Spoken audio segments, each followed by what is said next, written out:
Good morning, friends. Here for a bit of a cloudy sunrise, which I'm hopeful means rain because we need it. And hopefully you can hear me okay because the earbuds didn't make it today. And that kind of fits in with an intense kind of week. And I always find it interesting that it'll seem like I'm having an intense week, or there's sort of an intense week in, the news or various events, and it'll kind of echo out. Like everyone I've spoken to this week has had some series of intense moments over the last week, and so I thought I'd just talk to that. It's sort of like, what do? And you have choices is the answer. You have choices. You can become anxious and very reactive. You can sort of gossip and complain. You can grin and bear it. You can try to suppress it all and try to pretend you're not affected. You can seek therapy and counseling and talk about it. We've talked before about the idea of suffering, which some, I believe Richard Rohr is one of them, defines as just sort of anything that doesn't go as we expect. Let it be transformative. None of these are wrong.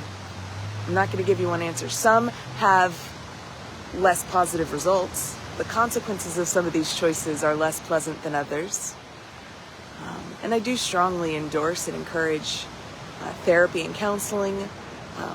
Some of that gossipy stuff, maybe that's more of a vent with like a best friend, somebody that you can trust to hold confidence. I do not endorse using it for conniving, scheming, or manipulation to try to make things more like what you expect. I don't think that yields very positive results, but sometimes the best way to learn that is to try it. Take a breath, because overall, intense moments have a beginning, a middle, and an end. And maybe you're in the middle of it right now, and it's hard. It will have an end. Maybe you're at the beginning of it. Maybe you're right at the end, and you can just sort of see that it won't last forever.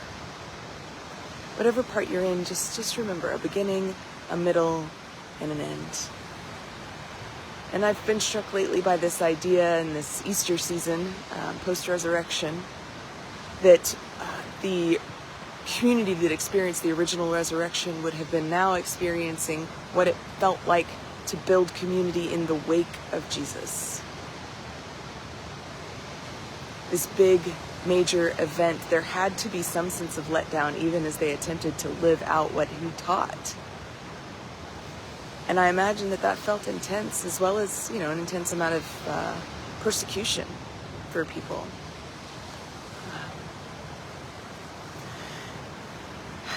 No easy answers, no shortcuts, no take this pill to get through it, though if you have a prescription, take it. No 5 easy steps to circumvent, get around, or ease or soothe. But perhaps just knowing that whatever moment you're in doesn't last forever. And that take what you can, leave the rest. And if your normal response is somewhat reactive or anxious, maybe try something else. Just try something else. Because none of it's forever. So you have choices. So wherever you find yourself this morning, friends, I hope that you can find some moments of peace, some moments of breath, some moments of prayer and meditation, some moments that soothe, that contribute to your goodness, because leaning on that well of health and healing is what will get you through it. Grace and peace, friends.